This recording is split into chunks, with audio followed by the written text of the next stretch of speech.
All right, guys, welcome back to the Aussie Boxing Podcast. Got a real cool one for you because one of my favorite photographers, the GOAT, James Paul. So thank you for coming on. Cheers, man. Thanks for having me. This episode. And so I've always appreciated your work. It's kind of like that grungy type of feel. But how long have you been in the boxing industry now? Because I've seen you kind of come up, and I was just like, man, this is cool. And then one after another, and then I decided to like fully follow you and contact you because your work is something. Of course, boxing is leveling up, but I feel that your work has helped boxing itself get to that new level of just creation. No, I appreciate that. I think there's a lot of people actually who've picked it up for Boxing Australia in general. I think there was certainly a gap that just myself. I know I had conversations with other people as well who saw what we were doing in Australia. Like we were producing these amazing athletes, these guys who were guys and women getting in the ring, putting their lives on the line. And I just felt like from what I saw and from when I spoke to other creators that I knew, just in the amateur arena or whatever, that they're just not, we just felt like they weren't getting just rewards, like they're training hard months on end, prepared to die in the ring essentially. A lot of them are going that far mentally and they're just getting these dodgy photos, they're just getting this dodgy content. And when I say dodgy, I just think, it's just haphazardly shot, the cameras aren't the best on the market, the lenses aren't the best on the market, the fighters aren't seeing themselves in action in the best format possible. And I just sort of saw a bit of a gap. But to answer your first question, how did I get involved? It really started accidentally, to be honest. A good friend of mine was running a boxing gym and he had a couple up-and-coming amateurs one in particular was looking to switch to the pros. A world traveller, had an impeccable, beautiful amateur record, represented Australia all over the world, went to the Youth Commonwealth Games, was just a star on the amateur circuit. And, I got word that he was looking to switch into the pros and that a little bit of profile coming into the pros would be really, handy for him. And so I spoke to a few guys. I didn't even know how to use a camera, to be honest. And I spoke to a couple guys that I knew and they came on board, took a few shots, and it just wasn't sort of their work sort of thing. It wasn't, I sort of looked at what they were giving me and I was like, it's not good enough. This is just not, this is the same as what we're already getting. So I was like, this is sort of out of control. So I decided to take it upon myself and with the help of, people, I managed to get my hands on a camera. And I had no idea what I was doing. And Wow. I had no clue. Honestly, I had no clue. And this is only a couple of years ago. I had no clue whatsoever, none. And but I knew that I needed to learn. I knew that I needed to hit the ground running and really push hard and make sure that I was, putting, myself into a position where I could actually give people content they wanted to see. So, and again, there was content out there, but I wasn't happy with it. I was just like, this is just not just rewards, particularly because I knew of this amazing amateur coming up who was putting himself on the line and deserved quality content. So I spent a lot of time at this gym and I just practiced with the athletes that were there and started to sort of see my vision of things coming through, and I just tweaked a lot of things and started to sort of, in my own mind, sort of, think, where can this go? And, I just started to play around in Photoshop and, and all that sort of stuff and started, progressed onto photo manipulation, to posters, and then it just took off. And, nice. Had an opportunity to shoot a few amateur events, and they were grateful because, at this point, they're just grateful anyone showing up to shoot amateurs at this point. So I was just taking advantage of that. And I really started to hone the craft. And that's where I think a lot of these boxing photographers should go, really should just go to the amateur shows. I mean, they're probably not going to turn you away. Just show up and take your camera and see what you can do and keep practicing, keep grinding, because there's plenty of opportunities in the future to switch into the pros and have a crack. But that was the story for me. Started in the amateurs and then wasn't even there for long. Went to a pro show and then basically got offered a job. So I was just like, sweet.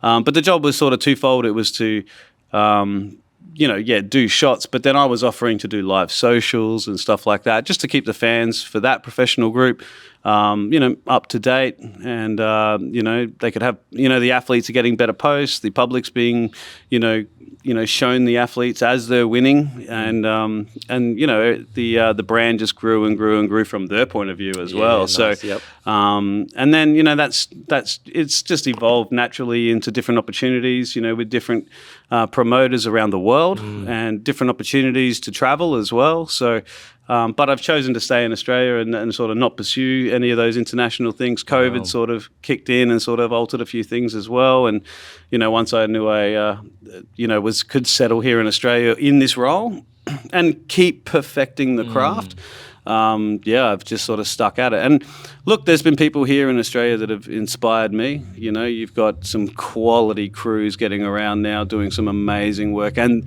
No Limit, to mention one, is a great promoter in terms of the content they produce. But, I think being with Tasman Fighters and my experience in the past, we're right there with them. We want to challenge ourselves to get even better. Nice. So we'll embed some of your work just to show people that are listening what I'm talking about and why I think you're the GOAT, the greatest of all time. Stop calling me the GOAT. No, there's some amazing photographers in this world. There really is. And I've been really fortunate to meet a few Australian photographers who I look at and I'm like, I really admire that work. I see their stuff and I'm like, wow.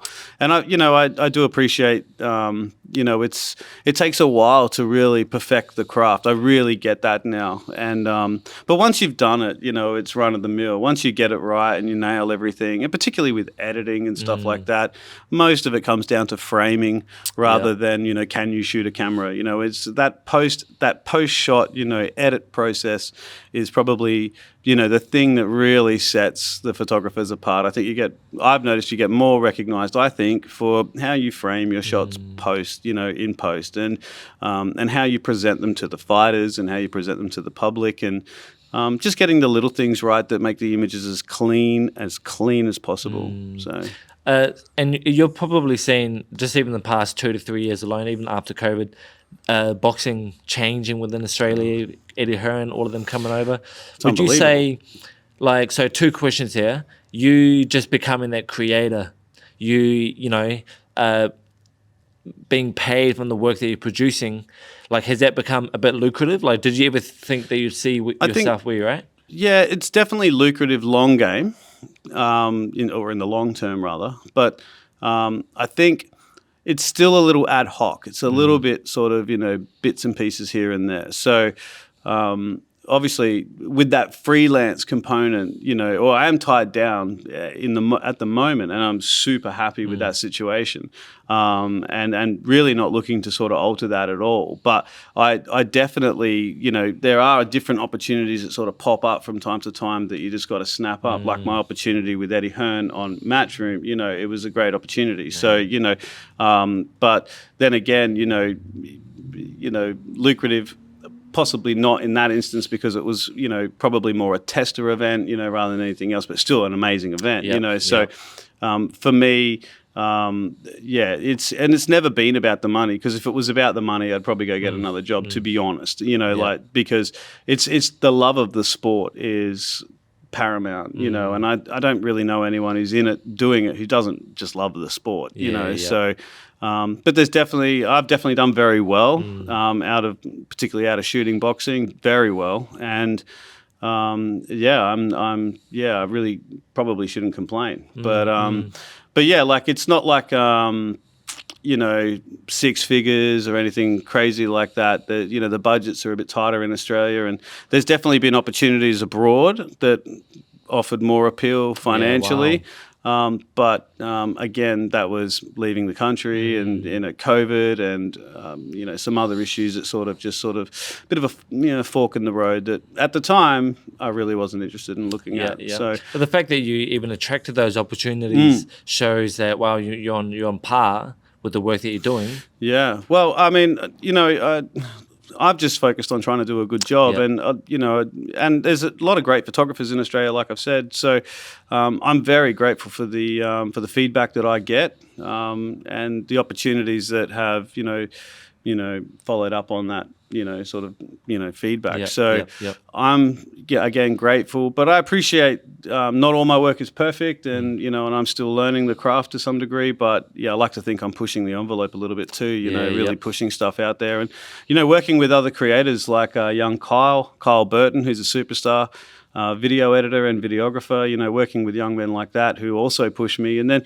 we collaborate together to sort of push out the best content we can produce. So, and he's just a kid. Discovering him at 15 was ridiculous, and he's a superstar. His first video in the boxing game was Liam Parrow edit that went on Ace Boxing, and it was ridiculous. I just couldn't believe this kid was it's self-taught, unbelievable, just the vision that he has, just sort of married very nicely with what I was producing. And so together, I think, and I want to see him go on and do greater things than this, but, and I think he will, but, like together, I think we've done really well. Yeah, nice. Well, we'll link that video just so people can see the work. Yeah, check that one out. It sounds like a little sidekick, but do you see the potential in Kyle? Kyle's probably one of the most gifted young videographers in Australia. Yeah. Got to remember he's running off a basic kit. Yeah. So, essentially it's his vision. It's what he can see in the camera and then in post that actually can, it's what sets him apart. Nice. I think from a regular videographer who doesn't quite understand pace, timing, and the frame of your shots. And then he's very clinical with his movements as well, and he's very thorough. And a lot of some of the best boxers in Australia have worked with him. And I always warn them when we show up at a job, like, God, he's a genius. Just let him.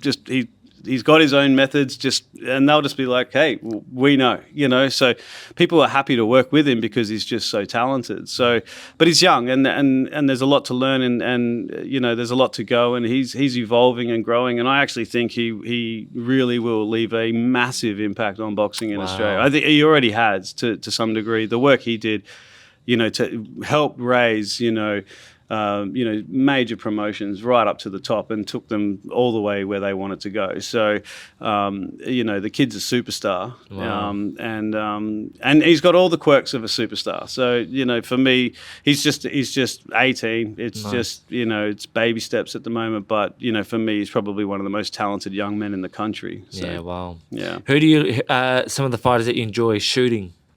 Liam Parrow, without a doubt. Yeah. Without a doubt. Why is that?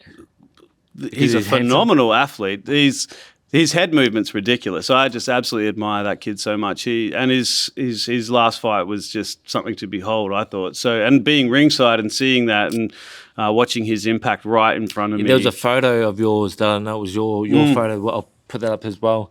Beautiful photo when it's just looking over and you just caught that. Yeah. Well, the photo I got of him with his trainer, Alfie DeCarlo, like the passion on Alfie's face as he came flying through the ropes and then picks Liam up. And I didn't know where he was going to take him, but he was just, the passion in Alfie was just unbelievable. So there's a couple really good snaps that came from that bout. It was a real shame, actually, because I was so excited to shoot that fight, and there was a whole card before that, and I got to shoot Dempsey McKean again, which was great, and what an honor to shoot that man. But that fight, the Parrow fight, was over in a flash, and I was just like, that's all I get, two shots, oh, come on, So every photographer's nightmare is the fight being over straight away, because it's like you don't really get anything, and it's an amazing fight or an amazing stoppage, and you got to sort of hope you get the shot. So, but Jai Opetaia is another amazing weapon in the world of boxing. I rate him as probably the best boxer ever, the best cruiserweight ever, in my opinion. He's just, he's an Olympian, and he's a world champion. He's done it all. Jai is probably the biggest boxer in this country, I think, and we've got some amazing talent, Tim Zhu and, other fighters as well. So, but Jai, doing what Jai's done, remaining undefeated, world champion in a great fight, and he shot his last fight with Breeders. Yeah, 100%, and unbelievable shots came out of that, because that went the full donkey. So it went the whole way, and I was just like click, click, click, click, click, click. I just could not get enough. And then I actually didn't realize his jaw was as injured as it was. And I remember looking down at I think it was the 11th round. I looked down at the photos that I had, just had a quick little scroll through what I'd collected, and I could see just some incredible damage in him and some strain in his face. And that, to me, it was just like, this guy's unbelievable. This to fight through all that. And again, Kyle was there as well. And I caught some incredible footage, of his walkout, just a little portion of it. And then, when the ref split the fight at the very end, at the end of the 12th round, Jai walks away from, and he just is just blood dripping all out of his mouth. For me, he was in a lot of discomfort, obviously, but he was probably numb to it all at that moment. And yeah, it was just incredible footage and an incredible fight. That night was actually an amazing fight. Yeah. So I think I was on that card. Me and yes, Shiver's you were. first fight. Yeah. No, great fight. And we got some great shots. Yeah, that's right. And it just even beyond that card, Tasman Fighters and popped up on some DNL shows as well. Their fights are great as well. And yeah, some great shots coming out of all the shows. Did a lot with Ace Boxing as well. Some great shots coming out of there as well. So, and that's what I tried to do. It didn't matter who I worked for. They were always going to get 3,000%, and the fighters were always going to be rewarded, which incentivizes fighters to want to be on the shows because yes, I'm going to get some great content. Not only that, I'm going to have a great fight. There's a chance for me to do well. So. It all just goes around in a big circle. So and you've been a creator. What is it you try to find? Do you try to catch the emotion? Like you said, with Paro and it can Alfie. be quite interesting. I think sometimes fighters don't really offer a lot. It's just, I'm in the ring, I'm here to do a job, and, I'm not celebrating till I get out the back, whether it's a belt on my waist or a W in my I walk out with the win. Paro, for example, he tends to offer a lot, cerebrally. He really wears it on his face how he's feeling when he's confident. There's lots of shots of him actually just like full confident in front of him, and they're great shots. Some fighters, NG's an amazing fighter. Jacob NG's an amazing fighter to shoot because he'll smile, he'll give you a lot of sort of interesting angles. Yeah, nice. Dana Coolwell is probably one of the most beautiful fighters in the world. But he's very, stone-faced. He's very cool. He's very calm. There's not a lot of emotion sort of shown there. But when he drops in some bombs, he's just the most accurate fighter, I think, going at the moment. He's just so clinical. But Shotgun was really good to shoot. Shannon, she was amazing to shoot. Taylor Robinson's amazing fighter to shoot because she'll smile. She always offers something. There's a lot of character in these people. So you do try to capture it. But sometimes it can come a little bit sort of out of nowhere. So you got to be really quick with your shutter. Bang, bang, bang. You make sure you get those shots where they are grinning at the opponent or they're giving an eye like they've worked out the game, and now they can see a path forward to victory. So, but again, Paro is probably the best. He, certainly his last fight, his fight against Gago as well, which interesting fight, offered a lot of sort of interesting, moments of confidence because he was just dominated basically. I think, it's just a comfort place. Dempsey's a great fighter to shoot because, he seems to wear a lot, and he just takes it on the chin, like he'll get into a wrestle and he just looks calm, and for me, it might not convey in some shots, but for me, that is just a powerful sort of image to capture because he's a big, big guy. So, nice. Wow, that's such a easy podcast to shoot because you're just really taking it away. So again, the whole you coming into the sport of boxing, you picking up the camera. So how old were you when you picked up the camera? Have you ever had an inkling? Oh, I've always taken strange pictures of things and I've always been interested in it. But it's really only at the top end here a couple of years. So I think, I really launched 2020, really launched. So if people were to track where I've come from, it's really, they would only see a track from 2020. So, but I think it was the passion really that sort of took me straight up. So, but really, a lack of photographers as well, or people willing to, that perception that boxing is violence or whatever, some, people don't want to get involved or whatever, but for whatever reasons, but just left me with a straight path. So, and I just saw the game for what it really was, which is a great community of people, friends and caring people and people who are also at the same time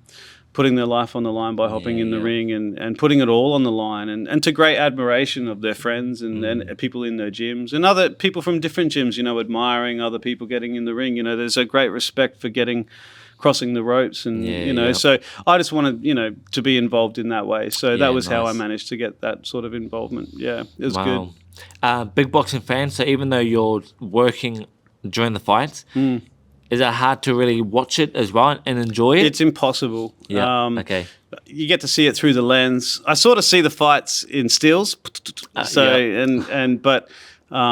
sometimes I've caught myself drifting off the camera, like onto the subject, because I look at my screen. I have a screen on my camera. Wow. I don't look through the lens piece, but I find my neck just goes after if I do that for too long. But so sometimes I will drift off, but you really got to focus. You got to stay very disciplined, I think, in that particular moment, especially if you're looking through the eyepiece as well to sort of get the shots. Although I don't shoot that way, even more disciplined. I mean, it is interesting. You want to capture the knockouts. You need to capture the good moments. I mean, that's what needs to be caught on camera. Otherwise, people will only talk about it and they can't go look at this photo. So, so keeping your eye on the prize is probably the name of the game. And look, I'm a normal photographer. I want to walk out with the best shot. I want to walk out with the shot that fighter wants to print on their wall. And and I've had that many times with people asking for shots that I've taken so they can print them and stuff like that, and other different requests with my photos. And do you like that when they want your work? I think look, it's certainly rewarding to some degree. But I'm not in it for that. I'm not in it. I'm doing it so that the fighters walk off with something more for their effort. That's what I'm doing it for. And I want to make sure that, I never lose sight of that, because that's why I got involved. So it's not about me. And people who know me will know that I'll give them the photos, like people, I'll pay. No, it's okay. I'm here to sort of supply you with shots and go and sell this so you get another fight. Go and sell this so you're a promoter's dream. Go and, so it's about helping the sport by and large, rather than anything to do with me. Nice. And I think that's what's gotten me so far is, a lot of free work in the beginning, and then, it has its rewards, and then the quality's there, so they can't, I think that you can't really argue. So, but there's quality shooters everywhere, like I said. So, do you see Australian boxing on the rise? Oh, it's incredible. Yeah. I think there's a generation of fighters now. And look, with the rise in the way boxing is presented in Australia over the last 2 years especially, you've got kids crawling out of the womb wanting to go boxing. If you go to most boxing clubs these days, you'll find a bunch of kids walking in. You'll see, you might have a couple pros or a couple, sort of experienced amateurs sort of in the corner getting their training, but you'll see a bunch of kids just trying to learn how to throw that jab, or trying to, working on their footwork. And these are all diamonds in the rough, and they'll grow up in a great community. They'll be able to enjoy boxing and the friendships and the kinships that come from it. And, they get to go to shows and support their friends or enjoy support themselves, because, it's not a popularity contest. If someone from your gym goes and gets in the ring, everyone comes along and cheers that person on, whether in some way or some form. So, boxing is definitely on the rise, and I think with the talent like Tim Tszyu, possibly on the verge of a massive victory. I'm very confident in Tim Tszyu, and back the Aussie, always back the Aussie. Nice. I really feel like we've Jai, look at Sky. Look at Taylor, look at everybody. Look at Paro. I mean, these are unbelievable superstars. These are superstars, and world ranked, left, right, and center. It's just a gold mine at the moment. So, and look, it's the fighters. It's the promoters have done great and to nurture these fighters and get them to those particular levels, but.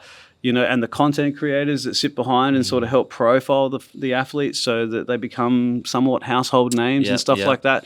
That it's everybody sort of chipping in to sort of create this, aura of in boxing here in Australia at the moment. So I think without the efforts of, Ace and Tasman and everybody, Ellis and everybody, all of it, DNL, everybody, and No Limit, especially in the last few years, it's, without everybody, we're all competing, but we're all we're all on the same train here. We want to see something explode, and then we all win, we all win. So, be nice. I can't wait for it to 10 years from now to see where we really are, because we'll settle and we'll find out exactly where we are in the world of boxing. I think we will have had maybe 5 or 6 new, maybe 7 or 8 world champions by then. So it's going to be amazing. Evolved. And I want to see the next generation born do even bigger. Well, I want to see. I mean, look at Hooney. Hooney had the potential to be an Olympic gold medalist. Had that potential. So, I mean, and that's just the first one. So you look at Garside, what a superstar, bronze, like at the Olympics. I mean, unbelievable, it doesn't even stop there. There's so many athletes that have gone. We've got Commonwealth gold medalists, everything, we've got superstars. So, the next iteration of that should be really interesting, because the boxers that we have now who are at the top are all amazing human beings. So, they're likable, that you can follow them and feel proud of them. So, we've got the right people at the top, and I think we should do really well. Yeah, nice. Well, we can't do it with people like yourself, catching all the action and the content. And so that's why I had to really get you on here to show behind the scenes of someone catching all that amazing talent coming through. Thanks. So thank you, man. You really just did all that yourself. No, that's my man. No, that's all good. Look, it's a pleasure. Thanks for having me.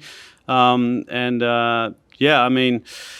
you're right. Australian boxing is right on the edge. So I think we just got to keep pushing it, and things like this as well, help. It contributes. So, and look, and that's why I've really started this, because I see the fighters coming out of All-Star. I see over the next 5 years, it's just booming. Oh, look, you got young Taj, you got, Jai, you got Aaron, you got, I mean, it's crazy, and there could be a hotbed here, but, and then you go to other gyms and there's, not so much the talent. It's all leveling up. It's all leveling up, but this is why... Starts in small places and ends everywhere. So, it's just good. We're doing it for the kids, and that's why it's important that the superstars in our sport are friendly, likable, and carry themselves well, because, otherwise the sport will die. And, it's...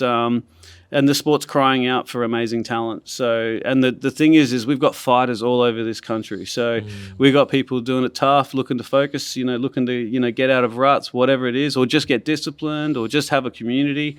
I mean, I can't think of anything better than boxing, honestly, there's literally nothing better. I've not seen it. So, nice. And people, be nice to kill a few myths about boxing as well. So, well, the stigma is definitely changing, I think. I think so. I think, it's okay to have that edge, like to be a bit grumpy going into a fight. You're about to put yourself out there. But I think as long as outside of that mode of being, I think as long as we're positive and supportive of each other, and particularly children, there's no reason why we can't overcome it. So, nice.